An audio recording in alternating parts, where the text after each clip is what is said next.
नमस्कार दोस्तों, study for goals में आप सभी का स्वागत है। यदि आप कम्पिटिटिव एग्जाम्स की तैयारी से जुड़े हैं तो हमारे चैनल को अवश्य सब्सक्राइब करें। Friends, it's me, you can follow me on Instagram and Twitter, and friends you can ask your any query related to your preparation. तो चलिए हम देखेंगे झारखंड का much more awaited exam Jharkhand Sachivalaya, जो हाल फिलहाल ही होने वाला है, मीन्स जब नज़दीक में ये एग्ज़ाम ही होने वाला है। तो इसी को ध्यान में रखते हुए इस एग्ज़ाम के पीटी में होने वाले 5 सेक्शन को हम टारगेट करेंगे, और उसी को टारगेट करने के लिए हमारे चैनल पे लगातार वीडियोस आ रहे हैं। तो आज जो वीडियो हम लोग देखेंगे वह होगा जनरल साइंस। तो चलिए देखते हैं जेएसएससी का जो एग्ज़ाम है, मीन्स झारखंड सचिवालय का पीटी है, उसमें क्या क्या प्रश्न पूछे जाते हैं। थोड़ा 1 मिनट हम इस पर दे लेते हैं, ताकि हमें जिस एग्ज़ाम के लिए प्रिपेयर कर रहे हैं उसके बारे में जानना बहुत ज़रूरी।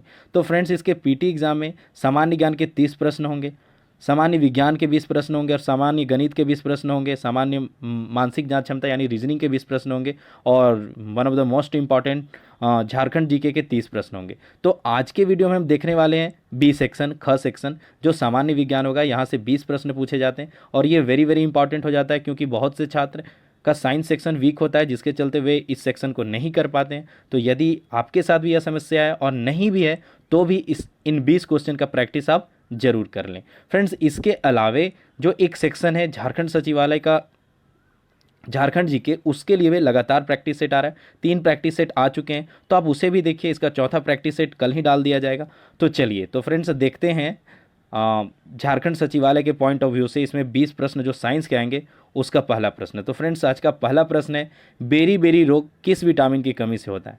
ऑप्शन है friends, vitamin A, vitamin B1, vitamin C1 और विटामिन B12। तो फ्रेंड्स, इसका सही आंसर क्या है? Vitamin B1। तो विटामिन B1 से संबंधित और क्या क्या बातें हम जान सकते हैं, तो आपको बता दूं, विटामिन B1 का रासायनिक नाम क्या होता है फ्रेंड्स? तो थाइमीन होता है। इसके अलावा बता दूं, विटामिन ए की कमी से रतौंधी नामक रोग होता है। ऑप्शन में विटामिन ए भी था, तो हम उसे भी देख लेते हैं, क्योंकि ये क्या है, कुछ चीज़ों को हम को रिलेट करके देखने से क्या होता है कि वो चीज़ें हमें याद रहती हैं। तो पढ़ने का यही सही तरीका है कि चीज़ों को कोरिलेट करके पढ़ा जाए। जैसे विटामिन B1 का बात हो गया, तो 2-3 और विटामिन है, उसे मन में ही या फिर बुक में ही पढ़ रहे हैं, तो उसे रिवाइज कर लेना चाहिए। इसीलिए हमने विटामिन ए को भी यहाँ सम्मिलित किया। और विटामिन ए की कमी से कौन सा रोग होता है फ्रेंड्स? ये तो लगभग लोग जानते होंगे, रतौंधी नामक रोग होता है। और इसका रासायनिक नाम क्या है विटामिन ए का? तो रेटिनॉल है। इसके अलावा मैं बता दूं, विटामिन सी की कमी से स्कर्वी रोग होता है, तथा इसका रासायनिक नाम एस्कॉर्बिक एसिड है। अगला ऑप्शन है फ्रेंड्स, विटामिन B12 की कमी से शरीर में रक्त की कमी होता है। मतलब अगर आपके शरीर में विटामिन B1 की कमी है, तो आपके शरीर में रक्त की कमी हो सकती है। और वर्षा के बाद जल में विटामिन 12 पाया जाता है, तथा इसका रासायनिक नाम साइनोकोबालामिन, हाँ साइनोकोबालामिन है। साइनोकोबालामिन इसका नाम है। चलिए याद रखिए, थोड़ा प्रोनाउंसिएशन कॉम्प्लिकेटेड है, पर ठीक है, चलिए याद रहेगा। ठीक है, चीज़ें बस इन चीज़ों से बस अवेयर रहना है। ठीक है, आज का दूसरा प्रश्न है फ्रेंड्स, जीव विज्ञान के जनक यानी फादर ऑफ बायोलॉजी हैं तो कौन है? ऑप्शन है अरस्तु, गोल्डन, सुकरात और रूसो। तो फ्रेंड्स, इसका सही आंसर क्या है फ्रेंड? तो इसका सही आंसर है अरस्तु। जीव विज्ञान के पिता किन्हें कहा जाता है? अरस्तु को। अच्छा, अरस्तु के गुरु कौन थे? तो अरस्तु के गुरु प्लेटो थे। चलिए अरस्तु के बारे में कुछ बातें हम जान लेते हैं। तो अरस्तु द्वारा लगभग 400 ग्रंथ लिखे गए हैं, जिनमें से प्रमुख उनका ग्रंथ था पॉलिटिक्स। तो याद रखिए, पॉलिटिक्स पुस्तक किनके द्वारा लिखा गया? तो अरस्तु के द्वारा। और महान दार्शनिक प्लेटो इनके गुरु थे। फ्रेंड्स, यदि आप इस वीडियो का PDF चाहते हैं तो हमारे टेलीग्राम चैनल से जुड़िए। वहाँ भी आपको बहुत से स्टडी मटेरियल प्रोवाइड कराए जा रहे हैं, और इसका PDF का भी लाभ उठाइए, क्योंकि PDF में भी एक बार रिवाइज कर लेने से चीज़ें याद रहेगी। ठीक है, आज का तीसरा प्रश्न है फ्रेंड्स, वृद्धि हार्मोन यानी ग्रोथ हार्मोन्स स्रावित होता है, किस जगह से स्रावित होता है, या शरीर के किस अंग से स्रावित होता है? ठीक है, तो ऑप्शन है थायराइड, जननांगों से, एड्रीनल से, एवं पिट्यूटरी ग्रंथि से। तो इसका सही आंसर क्या है फ्रेंड? पिट्यूटरी ग्रंथि से ग्रोथ हार्मोन स्रावित होता है। आज का चौथा प्रश्न है फ्रेंड्स, मानव शरीर की सबसे बड़ी ग्रंथि कौन है?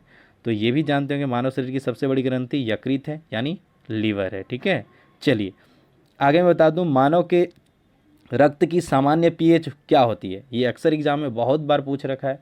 जितने भी ग्रुप B, C वगैरह के जितने भी एग्जाम होते हैं, वहाँ पे यह प्रश्न तो पूछा ही जाता है। तो इसका सही आंसर क्या है फ्रेंड्स? 7.4 रक्त का pH होता है। और आगे चलिए कुछ और बातें मैं बता दूं कि मानव के रक्त की सामान्य pH 7.4 होती है। अम्ल का pH यानी अगर कोई चीज़ अम्ल है तो उसका पीएच मान क्या होगा, 7 से कम होगा। यदि वह क्षार है तो उसका पीएच मान 7 से अधिक होगा। और यदि उसका पीएच मान एग्जैक्ट 7 है तो उसका वो क्या होगा, उदासीन होगा, न्यूट्रल होगा। ठीक है, जैसे में अगर प्योर वाटर का पीएच मान क्या होता है तो 7 होता है फ्रेंड्स। आगे मैं बता दूं कि खरगोश तथा मनुष्य में सबसे छोटी हड्डी होती है, तो यह भी जानते हो कि सबसे बड़ी हड्डी फीमर होती है और सबसे छोटी हड्डी कौन होती है फ्रेंड्स, तो स्टेपिस, जो कि कान की हड्डी होती है। ठीक है, तो यह भी याद रखिए। आगे मैं बता दूं फ्रेंड्स, एलिसा परीक्षण किसके लिए निर्देशित है, तो एलिसा टेस्ट जो है वो एड्स रोग के जांच के लिए इसका उपयोग किया जाता है, तो याद रखिए ये भी। ठीक है, चलिए आगे मैं आपको बताऊंगा टाइफाइड का जांच किसके थ्रू किया जाता है। चलिए अब एड्स का बात आ गया तो कुछ बातें मैं बता दूं और कुछ बातें मैं आपसे भी जान लूं। तो पहली बात तो आप एड्स का पूर्ण रूप आप कमेंट बॉक्स में लिखिए, देखता हूँ कितनों को याद है। तो एड्स का पूर्ण रूप आप कमेंट बॉक्स में लिखिए और साथ ही लिखिए कि एड्स दिवस कब मनाया जाता है। ठीक है, ये दो चीज़ें इंपॉर्टेंट हो जाती है। आगे मैं बता दूं फ्रेंड्स, यह एक विषाणु जनित रोग है जो रक्त संचरण से फैलता है और HIV प्रतिरक्षा तंत्र की सहायक टी सेल को नष्ट करता है। मीन्स जब HIV वायरस आपके शरीर में किसी के शरीर में प्रवेश करता है तो जो हमारे प्रतिरक्षा तंत्र का टी सेल होता है उसे नष्ट करना प्रारंभ करता है। और HIV में न्यूक्लिक RNA भी होता है। ठीक है, और सभी को जानते हैं यह फैलता कैसे, तो यह रोग असुरक्षित यौन संबंध और प्रदूषित सिरिंज और रुधिर आधान से फैलता है। और आगे मैं बता रखा था कि वो आपको बताने वाला टाइफाइड रोग के लिए कौन सा टेस्ट होता है, तो इसे भी याद रखिए, विडाल टेस्ट है जो टाइफाइड रोग से संबंधित है। ठीक है, चलिए आज का 8वां प्रश्न देखते हैं फ्रेंड। धातु खींचकर उससे पतली तार बनाने के गुणधर्म को कहते हैं आघात वर्धनीयता, तन्यता, इडिक्विटी, संवाहकता। तो फ्रेंड्स इसका सही आंसर क्या है, तन्यता। यह भी इजी प्रश्न है, तन्यता खींचना, उसके वजह से ही तारों को पतले तार, मतलब जितने भी धातु हैं उसको खींचकर पतले तार के रूप में प्रयोग किया जाता है। अच्छा, सबसे ज़्यादा किस धातु का तन्यता होता है बताइए, यह भी बताइए कमेंट बॉक्स में। शुद्ध धातु की तुलना में मिश्र धातु की खाली स्थान अधिक होती है, तो शुद्ध धातु की तुलना में मिश्र धातु की क्या प्रतिरोधकता अधिक होता है, और प्रतिरोधकता का एसआई मात्रा क्या है, ओम है। ठीक है, चलिए 10वां प्रश्न देखते हैं फ्रेंड्स। एक निष्क्रिय गैस ब्लैंक एक निष्क्रिय गैस है, तो carbon dioxide, carbon monoxide, helium या हाइड्रोजन। तो यह इसका सही आंसर क्या हो जाएगा फ्रेंड्स, हीलियम हो जाएगा। ठीक है, तो इसे ध्यान रखिए। अगर आप 11-12 में अच्छे से या फिर अपने अगर साइंस सेक्शन को अच्छे से NCERT बुक्स वगैरह पढ़ रखें तो ये क्वेश्चन तो आपके लिए ईजी गोइंग है, आप यूँ कर लोगे सारे आंसर। ठीक है, तो अगला प्रश्न है 11 प्रश्न। संयोजी इलेक्ट्रॉन वह इलेक्ट्रॉन होते हैं जो परमाणु की खाली स्थान कक्षा में मौजूद होते हैं, सबसे अंदरूनी कक्षा में, सबसे बाहरी कक्षा में, उपरोक्त में से एक भी नहीं और उपरोक्त में से सभी। तो इसका सही आंसर होगा क्या फ्रेंड, सबसे बाहरी कक्षा में जो इलेक्ट्रॉन होते हैं वही उसके संयोजी इलेक्ट्रॉन होते हैं, उसी इलेक्ट्रॉन के थ्रू वह दूसरे धातु के साथ बॉन्ड बनाते हैं। ठीक है, चलिए आगे मैं बता दूं 12वां प्रश्न है फ्रेंड्स। सदिश राशि वह मात्रा होती है जो परिमाण और खाली स्थान से वर्णित होती है। तो सदिश राशि मतलब वेक्टर और स्केलर क्वांटिटी आप हम सभी ने पढ़ रखे थे, तो आप भी पढ़ रखे होंगे। तो इसका सही आंसर क्या होगा, इसका परिणाम के साथ साथ क्या होना चाहिए, दिशा भी होना चाहिए। तो इसका सही आंसर क्या हो जाएगा फ्रेंड्स, इसका सही आंसर हो जाएगा सी। ठीक है, दिशा। चलिए आगे मैं बता दूं 13वां प्रश्न है फ्रेंड। चुंबकीय प्रवाह की एसआई इकाई क्या है। चुंबकीय प्रवाह की एसआई इकाई देखिए मैक्सवेल है, वेबर है, ओम है या जूल पर सेकेंड है। तो सही आंसर क्या है फ्रेंड, चुंबकीय प्रवाह का एसआई मात्रक वेबर है, इसे ध्यान रखिए, इंपॉर्टेंट है। आगे मैं बता दूं प्रतिरोध का एसआई मात्रक ओम है, जूल सेकेंड को वाट कहते हैं जो शक्ति का एसआई मात्रक है। आगे मैं बता दूं चुंबकीय प्रवाह का सीजीएस मात्रक है मैक्सवेल। चुंबकीय प्रवाह का सीजीएस मात्रक क्या है, मैक्सवेल। फ्रेंड्स मैं बता दूं क्योंकि ये कुछ प्रश्न जो हैं वो मैं झारखंड सब इंस्पेक्टर जिस एग्ज़ाम में मैं खुद बैठा था उस एग्ज़ाम से कुछ प्रश्न मैं यहाँ 2-4 प्रश्न लाया हूँ।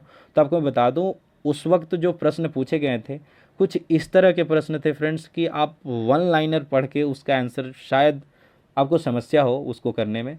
तो बेहतर है कि यदि आपके पास समय है फ्रेंड्स, आपको लॉकडाउन में समय मिल रहा है, आपको ज़्यादा वर्क नहीं है, तो आप NCERT बुक्स जो हैं 7, 8, 9, 10 के हैं, ज़्यादा वक्त नहीं लगता क्योंकि हम 6, 7, 8 के क्लास के बच्चे नहीं हैं। हम अगर उसको ट्रूली और बड़ी मेहनत से पढ़ें तो एक एक बुक ना एक 15-15 दिन में कंप्लीट हो जाएंगे। तो उसे आप पढ़िए, उससे क्या होता है ना, सारा आपका डॉट क्लियर हो जाता है। मीन्स आपको ऑब्जेक्टिव और 1 लाइनर पढ़ने की ज़रूरत ही नहीं पड़ेगी। जब प्रश्न आएगा तो आपको खुद ब खुद समझ में आने लगेगा क्योंकि उस बुक्स में काफ़ी अच्छे तरीके से पढ़ाया गया। तो ये सब चीज़ें ध्यान रखिए, ये सब पढ़ने के अच्छे तरीके हैं। आगे बता दो फ्रेंड्स, प्लास्टिक थैली की तुलना में कपड़े के थैले का लाभ यह है कि वह अधिक मजबूत है, वह पर्यावरण अनुकूल है, वह आसानी से उपलब्ध है, वह सुंदर है। तो फ्रेंड्स इसका सही आंसर तो कोई भी बता सकता है, यह क्या है, पर्यावरण अनुकूल है। ठीक है, चलिए आज का 15वां प्रश्न देखते हैं फ्रेंड्स। फ्रीक्वेंसी का एसआई इकाई क्या है? तो आपको बता दूं फ्रीक्वेंसी का एसआई इकाई क्या है फ्रेंड्स, सभी जानते हैं, बार बार ये प्रश्न पूछा जाता है, हर्ट्ज फ्रीक्वेंसी का इकाई है। चलिए 16वां प्रश्न है फ्रेंड्स, मनुष्य की अगर एक आंत को सीधी रेखा में रखा जाए तो उसकी लंबाई क्या होगी? ये सब इंस्पेक्टर एग्जाम में पूछ रखा था, मैं वहीं से यह प्रश्न को लिया हूँ आपके लिए। तो इसका सही आंसर क्या होगा फ्रेंड्स, 10 मीटर। याद रखिए, देखिए इस तरह के प्रश्न पूछे जाते हैं और ये सब चीज़ें सीधे एनसीईआरटी से, इन एनसीईआरटी के लाइंस को उठा के क्वेश्चन बना दिया जाता है। ठीक है, आगे मैं बता दूं 17वां प्रश्न है फ्रेंड्स, द्रव्य जो कि सफ़ेद प्रकाश के सभी रंगों को प्रतिबिंबित करता है वह है? तो जल, दूध, संतरे का रस, सिरका। तो इसका सही आंसर क्या होगा फ्रेंड्स, दूध। दूध क्या करता है कि प्रकाश के सारे रंगों को परावर्तित करके वाइट दिखता है, और अगर कोई हम काला कोयला को ले ले तो प्रकाश के सारे रंगों को अवशोषित करके वह काला दिखता है, कुछ इस तरह का थ्योरी। चलिए ठीक है, आगे हम देखते हैं 18वां प्रश्न है कि एक पदार्थ जो पोषण प्रदान करता है उसे कहते हैं? तो भोजन, कार्बोहाइड्रेट, खनिज और पोषक तत्व। तो फ्रेंड्स इसका आंसर आप जान लीजिए, इसका आंसर है पोषक तत्व हैं जो शरीर को पोषण प्रदान करते हैं। ठीक है, ये सिंपल क्वेश्चन है। हाँ, 19वां प्रश्न है फ्रेंड्स आज का, इनमें से असंगत की पहचान करें। 4 ऑप्शन है, carbon dioxide, methane, sulphur dioxide, ozone. तो इसमें से असंगत क्या है फ्रेंड? तो इसमें असंगत है सल्फर डाइऑक्साइड। अब क्यों असंगत है तो मैं आपको बता दूं, सल्फर डाइऑक्साइड अम्ल वर्षा का मुख्य घटक है, जबकि अन्य 3 जो ऑप्शन दे रखे हैं, CO2, CH4 और ओजोन, ये सभी ग्रीन हाउस गैसेस हैं। तो इन सब चीज़ों को आपको ध्यान रखना है। चलिए फ्रेंड्स, आज का 20वां एवं अंतिम प्रश्न है, ग्लूकोमा एवं ट्रैकोमा बीमारी है गर्दन की, हृदय की, आंखों की, मस्तिष्क की? तो अगेन से एक इजी क्वेश्चन है आपके लिए, तो सही आंसर क्या है, ग्लूकोमा एवं ट्रैकोमा आंखों की बीमारी फ्रेंड्स। ठीक है, तो ये तो थे आज के लिए 20 क्वेश्चन का प्रैक्टिस सेट। फ्रेंड्स आप खुद को एनालाइज किया कीजिए, जब आप मैं 20 क्वेश्चन बताया हूँ आपको, तो आपको फील होना चाहिए कि हमने 15 क्वेश्चन तो आने चाहिए अगर आपको सिलेक्शन चाहिए, क्योंकि बहुत टफ कंपटीशन होने वाला है। बहुत दिनों से वैकेंसी नहीं आया और बहुत से लोग ऐसे हैं जो घर पे रह के अच्छे से पढ़ाई किए हैं, तो कंपटीशन तो बढ़ने वाला है। तो अगर आप साइंस सेक्शन में 15 प्लस क्वेश्चन नहीं मार रहे हैं तो फिर आप कंपटीशन से बाहर हैं। मुझे जहाँ तक ये मेरा पर्सनल व्यू है, आपको 15 प्लस क्वेश्चन आने ही चाहिए। तो यदि आपको इस प्रैक्टिस सेट में देख के फील हुआ कि मैंने 15 से कम क्वेश्चन सही किया हूँ, तो आपको थोड़ा अपना रेट ऑफ स्टडी बढ़ा लेने की ज़रूरत है। ठीक है फ्रेंड्स, तो चलिए ये तो थे 20 प्रश्न। इसके अलावा मैं ना आपसे एक प्रश्न पूछ रखा हूँ, जो क्वेश्चन फॉर यू है, इसका आंसर आप कमेंट बॉक्स में दीजिए, ज़रूर दीजिए, क्योंकि अगर इसका आंसर आप कमेंट बॉक्स में देते हैं तो पहली बात तो आपको यह प्रश्न याद हो जाएगा, दूसरी बात कि हमारा मनोबल बढ़ता है, हमें अच्छा लगता है कि आप हमारे द्वारा जो पहल की गई है उसका लाभ उठा रहे हैं। ठीक है फ्रेंड्स, तो प्रश्न है, ऑन्कोलॉजी किसका अध्ययन है, किन का अध्ययन है? पक्षियों का। ऑन्कोलॉजी किसका अध्ययन है? पक्षियों का, कैंसर का, भूमि का, स्तनपायी प्राणी का। तो आपको लॉजी जो है उस तरह के जो भी खास खास लॉजीज याद है उसको लिखिए। एटलीस्ट नहीं लिख सकते थे इसमें जो पक्षियों का, कैंसर का, भूमि का, स्तनपायी का अध्ययन को क्या कहते हैं, एटलीस्ट ये 4 कमेंट बॉक्स में जरूर लिखिए। इससे आपको श्योर बेनिफिट मिलेगा, ट्रस्ट मी आपको बेनिफिट मिलने वाला है। ठीक है फ्रेंड्स, और वन मोर थिंग फ्रेंड्स, यदि हमारा यह पहल अच्छा लगता है तो आप अपने परिजनों के साथ, अपने मित्रों के साथ व्हाट्सएप पे ज़रूर उन्हें शेयर कीजिए, क्योंकि जितने ज़्यादा लोग हमसे जुड़ेंगे हमें मोटिवेशन मिलेगा और हम जन कल्याण में आपके लिए लगातार वीडियोस लाते रहेंगे। साथ ही चलिए देखते हैं एक और पहल आपके नॉलेज को इन्हांस करने के लिए, आपके स्टडी को इन्हांस करने के लिए एक और पहल की गई है, यह हमारे टेलीग्राम चैनल के लिए है। तो फ्रेंड्स अभी मैं एक्सप्लेन कर चुका हूँ कि JSSC सचिवालय या जितने भी एग्ज़ाम होते हैं इसी तरह का सिलेबस होता है, इसी तरह का सेक्शन होता है। तो इसके लिए हमने अपने टेलीग्राम चैनल पे एक क्विज स्टार्ट कर रखा है, जिसमें सिस्टमेटिक शेड्यूल्ड है यह क्विज। वहाँ पे डेली इवनिंग में 4 या 5 PM को बहुत से प्रश्न आते हैं। प्रश्न किस तरह से आते हैं तो देखिए, पहले तो डेली आता है, डेली मॉर्निंग एक क्वेश्चन ऑफ द डे होता है, वह डेली अपलोड होता है, जो JSSC में JPSC exam point of view से वेरी वेरी इंपॉर्टेंट होता है। इसके लिए डे 1 में आपसे 30 क्वेश्चन होते हैं जो जनरल नॉलेज के होते हैं, डे 2 में 20 क्वेश्चन जनरल साइंस के प्रैक्टिस कराए जाते हैं, और डे 3 में 30 क्वेश्चन जनरल नॉलेज की प्रैक्टिस करवाए जाते हैं। इसके अलावा फ्रेंड्स हम लगातार प्रयासरत हैं डे 4 एवं डे 5 के लिए, जिसमें 20 क्वेश्चन आपको रीजनिंग का दे सकें और 20 क्वेश्चन मैथ का दे सकें। इसके लिए अभी हम वर्क कर रहे हैं, हमारे पास संसाधन की कमी है, समय की कमी है, जैसे वो पूरा होता है आपके लिए यह चीज़ें भी आएगी। इसके अलावा डे 6 में आपको 15 क्वेश्चन नेशनल एवं इंटरनेशनल करंट अफेयर्स के बताए जाएंगे। डे 7 में आपको 15 question of Jharkhand current affairs होंगे।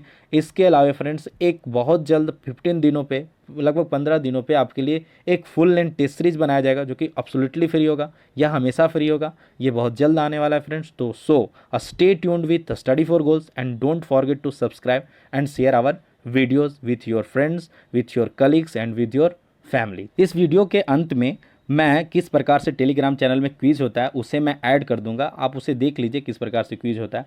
और टेलीग्राम चैनल पे स्टडी फॉर गोल सर्च करके आप उसे ज्वाइन कीजिए, आपको वहाँ पे श्योर आप चाहिए ज्वाइन कीजिए, आपको अच्छा लगेगा। काम के ही मटेरियल वहाँ पे डाले जाते हैं। इसके अलावा फ्रेंड्स बता दूँ कि एग्ज़ाम होगा, बहुत जल्द होगा, और कभी भी हो, जब भी होगा, सबके लिए उसी समय होगा।